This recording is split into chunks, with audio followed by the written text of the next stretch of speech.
Hello students.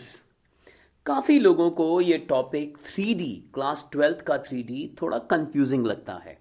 हालांकि class 11th का 3D एक डायरेक्ट अप्रोच है, बहुत आसानी से समझ में आ जाता है, फॉर्मूलेस को यूज़ कर कर हम उनको अप्लाई कर देते हैं। लेकिन 3D, अगर मैं 3D बोलूँ तो मैं उसे क्लास 12th का ही चैप्टर बोलूँगा, क्योंकि ये बहुत वर्सेटाइल है, इसमें बहुत सारे कॉन्सेप्ट्स हैं। तो आइए कुछ कुछ कॉन्सेप्ट्स को हम समझते हैं जिनमें यूजुअली स्टूडेंट्स मिस्टेक करते हैं, और वो मिस्टेक हम लोगों से नहीं होनी चाहिए।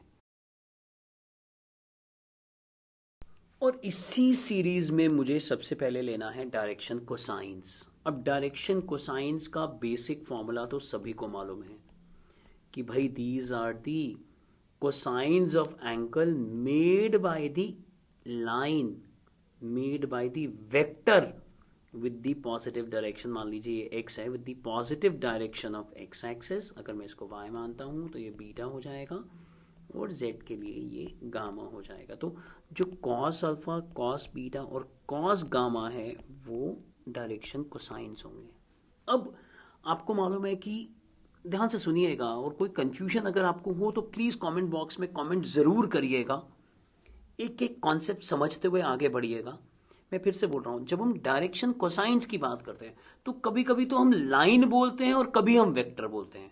तो ध्यान से समझो, डायरेक्शन कोसाइंस वेक्टर के होते हैं, और एक वेक्टर में सिर्फ एक सेट ही हो सकता है डायरेक्शन कोसाइंस का। One vector, one set of direction cosines. और आप अगर बहुत अच्छे से इस चैप्टर में एक्सेल कर पाए हैं अभी तक, तो आपको पता है एक्चुअली में वो वेक्टर यूनिट वेक्टर हो जाता है। यानी अगर ए कैप है तो जो A1 आई कैप, A2 जे कैप और A3 के कैप होगा बच्चों, तो ये A1 L होगा, ये A2 M होगा और ये A3 N होगा। बट अगर लाइन पे डायरेक्शन को साइंस निकालने होते हैं तो बच्चों को बहुत कंफ्यूजन होती है। एक लाइन पर, मान लीजिए ये लाइन L है, और इस पर अगर मुझे डायरेक्शन को साइंस निकालने हो तो हमें ये मानना पड़ेगा कि या तो इस पर एक यूनिट वेक्टर AB है या फिर एक यूनिट वेक्टर BA है। तो जब कभी भी आप लाइन की, क्योंकि लाइन की एक पर्टिकुलर डायरेक्शन तो हो नहीं सकती, A से लेके B तक भी हो सकती है और B से लेके A तक भी हो सकती है।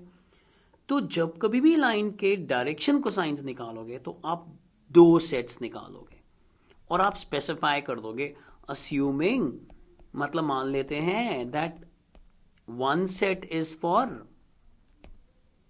ए B vector on L and the other is for B A, that is again on L. तो ये फियर और ये कंफ्यूजन दूर कर दो, क्योंकि एनसीईआरटी में कभी कभी एक बार आंसर लिखा होता है, कभी दो आंसर्स लिखे होते हैं, कभी सैंपल पेपर्स में ऐसा होता है, या स्कूल की आंसर शीट में कई बार ऐसी कंफ्यूजन हो जाती है। तो अब से कोई कंफ्यूजन नहीं है। अगर लाइन के डायरेक्शन को साइंस मांगे जाएंगे तो दो सेट दिए होंगे। आगे बढ़ते हैं। मान लीजिए एक क्वेश्चन हम करते हैं, यहां ध्यान देना। Find the direction cosines of a line equally inclined, देखिए, टू कोऑर्डिनेट एक्सेस। तो देखिए अभी जो हम बात कर रहे थे उसका यहां पर हम चेकिंग भी कर लेते हैं। तो यहां पर क्या दिया हुआ है, L is equal to M is equal to N, and we all know that L square plus M square plus N square is 1। तो यहां भाई L की क्या वैल्यू आ जाएगी, प्लस माइनस 1/√3। तो अब मुझे ये बताएं, और वही वैल्यू M की भी होगी और वही वैल्यू N की भी होगी। और अब मुझे बताएं कितने सेट्स आप लिखेंगे। यस, आप दो सेट्स लिखोगे, ये देखिए इस तरह से। लेकिन अगर अगर एग्जामिनर ने हमें कोई कंडीशन दी हो, अगर इसी में आगे ऐड करता हूं, and the line is making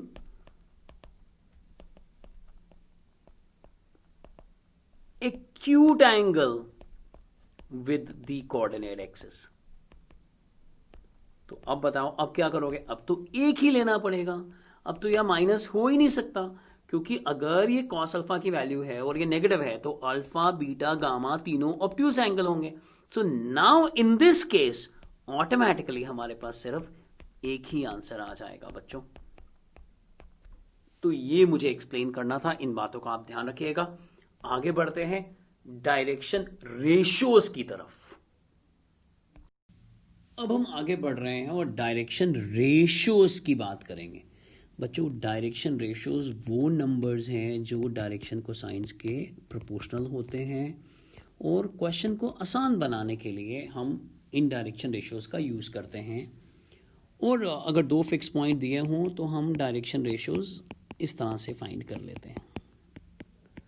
देखिए, क्विक रिविजन भी हम इसी तरीके से कर पा रहे हैं। ध्यान से देखिए, a is x2 minus x1 is two, b is y2 minus y1 and c is z2 minus z1। ये डायरेक्शन रेशियोज। मान लीजिए एक लाइन के डायरेक्शन रेशियोज या एक वेक्टर के डायरेक्शन रेशियोज अगर मैं लेता हूं और वो हैं 3:2:4, तो हम कितने भी सेट्स बना सकते हैं। A vector can have infinite sets of direction ratios, और एक तरह से हम उसी को रेप्लिकेट करते हुए बहुत सारे तरह के वेक्टर्स जनरेट कर सकते हैं। बट याद रखना, डायरेक्शन सेम रहेगी, डायरेक्शन नहीं बदलेगी, बट वेक्टर्स के डायरेक्शन रेशियोज हम बदल सकते हैं। और कुछ चीज़ों में ध्यान रखिएगा, जब हम पैरेलल लाइंस की बात करते हैं या पैरेलल प्लेन्स की बात करते हैं, तो हम अक्सर ये बोलते हैं that the ratios are either equal और प्रोपोर्शनल। अब ये क्या लॉजिक है? मान लीजिए हमारे पास एक लाइन है L1 जो कि लाइन L2 के पैरेलल है। तो अगर इस लाइन के डी रेशियोज हैं 2, 3 और 4, तो ये 4, 6 और 8 हो जाएंगे, तो प्रोपोर्शनल हो गए। तो आप कहोगे फिर इक्वल क्यों बोलते हैं? अब अगर मैं इसको सिंप्लीफाई करूं, क्योंकि आप रेशियो को सिंप्लीफाई कर सकते हो, तो ये एग्जैक्टली इक्वल आ जाएगा। इसीलिए जब कभी भी स्टेटमेंट लिखें और आप सर्टन नहीं होते, आपको पक्का नहीं मालूम कि क्या रिलेशन है, तो हमेशा इस तरह की स्टेटमेंट यूज करनी चाहिए। आइए आगे बढ़ते हैं। अब अगर ये बहुत इंटरेस्टिंग है, ध्यान देना जरा, एक लाइन में लिख रहा हूं। लाइन को जब भी लिखोगे तो लाइन की स्टैंडर्ड फॉर्म को रिस्पेक्ट करना, इस तरह के ट्रिक क्वेश्चंस अक्सर आते रहते हैं। ये है एक लाइन कार्टेशियन फॉर्म के अंदर, और कोई कांस्टेंट ले सकते हैं हम लोग। मान लीजिए मैंने वो कांस्टेंट यहाँ t ले लिया है, तो याद रखें x, y और z, ये जो प्रिंसिपल पॉइंट है यानी मूविंग पॉइंट है, उसमें जो x, y और z है उसके कोएफिशिएंट हमेशा +1 होने चाहिए। यानी अगर मैं आपसे पूछता हूं कि क्या ये एक स्टैंडर्ड फॉर्म है,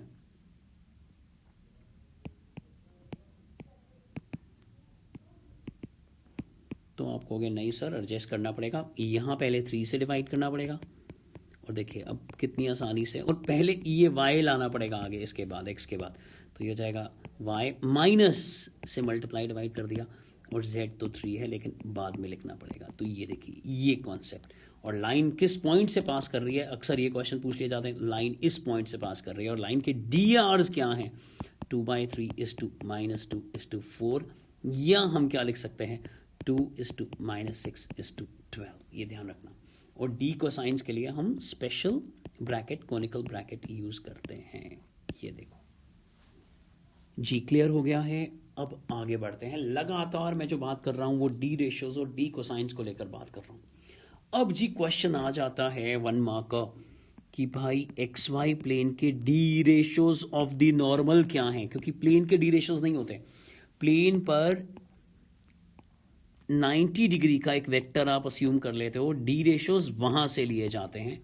तो अगर एक्स वाई प्लेन है तो वो पूछते हैं the ratios of normal to this plane क्या है, ये हमें एक्सप्लेन करना है। तो हम क्या करते हैं, एक बात समझना, बहुत आसानी से समझ में आएगा। एक्स वाई प्लेन क्या होता है, z इज इक्वल टू 0। तो आप इसको ऐसे लिख सकते हो 0x plus 0y plus 1z is equal to 0। तो ये देखो, ये general form of the plane बन गई। तो कंपेयर करके देखो जरा। So the ratios of normal to the plane हो गए 0:0:1।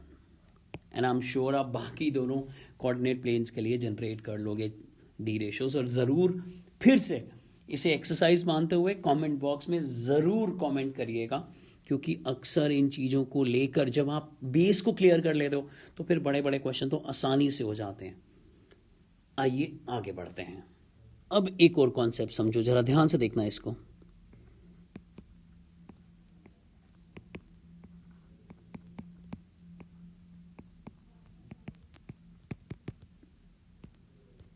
इस लाइन के ना राइट डाउन, क्वेश्चन ऐसा आ जाएगा, write down the D ratios of the line.